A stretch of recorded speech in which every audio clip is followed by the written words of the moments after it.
Israel और फिलिस्तीन के बीच चल रहे तनाज़े के दौरान एक बहुत ही चौंकाने वाली और इम्पोर्टेंट रिपोर्ट सामने आई है। इजराइल के बड़े ह्यूमन राइट्स ऑर्गेनाइजेशन बेतस्लेम ने अपनी लेटेस्ट रिपोर्ट अनशील्डेड चाइल्डहुड नाम से जारी की है। रिपोर्ट के मुताबिक वेस्ट बैंक में फिलिस्तीनी बच्चों की हालत 1967 के बाद सबसे ज्यादा खतरनाक और जानलेवा दौर में पहुंच गई है। डेटा के मुताबिक 7 अक्टूबर 2023 से अब तक वेस्ट बैंक में इजरायली सिक्योरिटी फोर्सेस के ऑपरेशन में 242 फिलिस्तीनी बच्चे और नाबालिग मारे गए हैं। इसी वक्त में मारे गए 1087 फिलिस्तीनियों में से हर चौथा शख्स या तो बच्चा था या नाबालिग। अकेले 2025 में अब तक 54 बच्चों की जान जा चुकी है।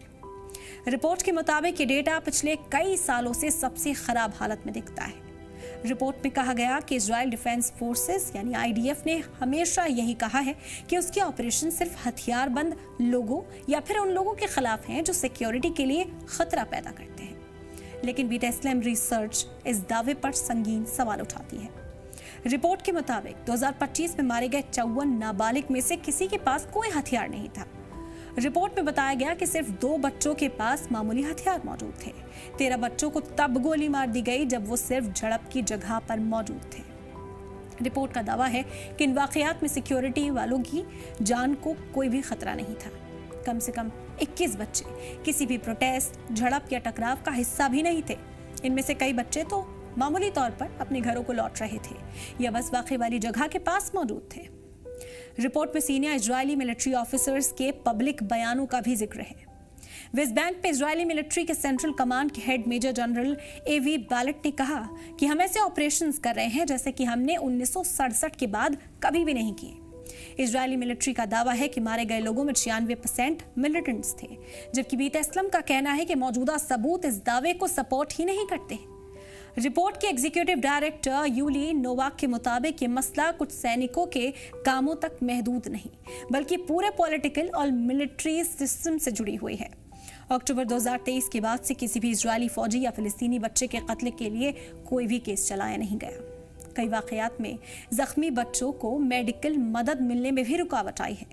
कुछ मामलों में मरे हुए बच्चों की बॉडी फौरन उनके घर वालों को तक नहीं सौंपी गई।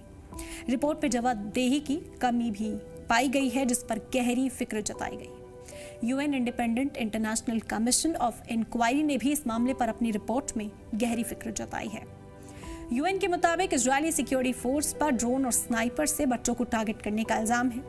सर और छाती के सेंसिटिव हिस्सों पर गोली चलाने के कई वारदात सामने आई। यूनाइटेड नेशंस ने इन इल्जामात को पॉसिबल वॉर क्राइम और इंसानियत के खिलाफ क्राइम की कैटेगरी में रखा है।